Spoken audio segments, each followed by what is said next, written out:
সঙ্গে আবার দেখা হলো এবং এর আগেও দেখা হয়েছিল কাজের সূত্রে।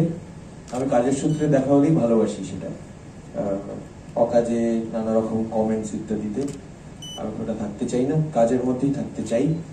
এবং এই কাজটা খুব স্পেশাল কাজ। আগে যে কাজটা প্রকাশিত হলো সেখানেও অনেকে আপনারা এসেছিলেন, সেটাও একদম একদম অন্য টাইপের একটা গান ছিল।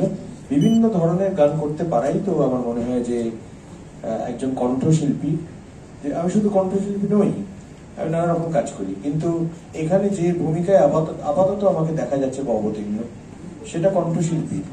কণ্ঠশিল্পী হিসেবে বিভিন্ন ধরনের গান বা বিভিন্ন জনের গান করতে পারাটাই একটা স্যাটিসফ্যাকশন। তার থেকেও বড় স্যাটিসফ্যাকশন হচ্ছে ডাক পাওয়া।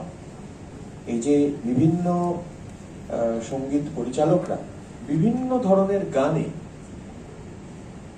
একই মানুষকে ডাকছেন, এতেই আমি আপ্লুত হয়ে যাচ্ছি। কারণ কণ্ঠশিল্পী হিসেবে আমি খুব নিজেকে বিরাট নাম্বার দিই না, লেখক হিসেবে বা গানের কারিগর হিসেবে অনেক বেশি ভ্যালুয়েশন আমার নিজের থাকে।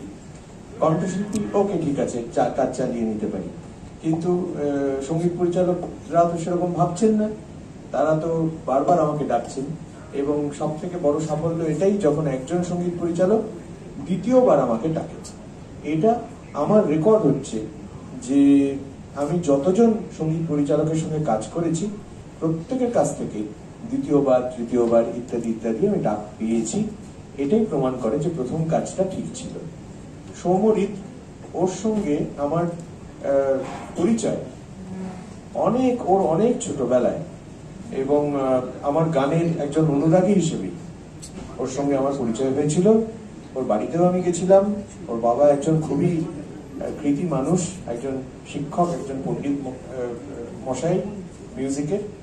তার কাছ থেকে অনেক কিছু, অনেক উপদেশ পেয়েছি এবং তার বই আছে বিভিন্ন, সেইগুলো আমাদের অবশ্য পাঠযোগ্য বলে মনে হয়েছে। তো এই ছেলেটির সঙ্গে আমার যোগাযোগ কিন্তু অনেক পুরনো, এবং সে যে আমাকে এত ভালোবাসে, অনেকেই তো আমাকে ভালোবাসে, কিন্তু সে নিজে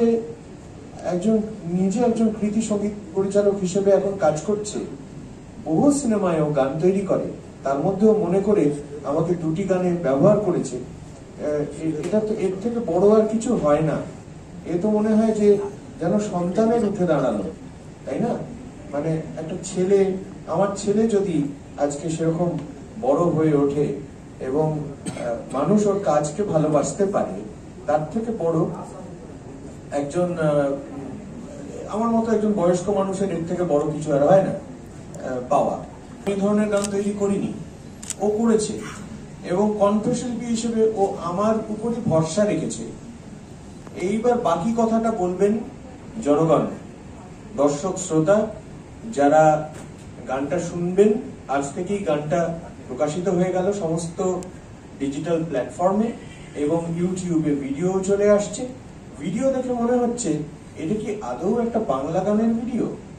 গানটা শুনেও মনে হচ্ছে যে এরকম গান তো শোনা যায়নি বাংলায়, যে একটা রুচিশীলতা আছে। কারণ একটা সিনেমার নাম জড়িয়ে গেছে তো এর সঙ্গে, যদিও সেটা এই মুহূর্তে খুব যে ভ্যালিড তা নয়, সিনেমাটা পরে তৈরি হবে, গানটা আগে রিলিজ হয়ে গেল।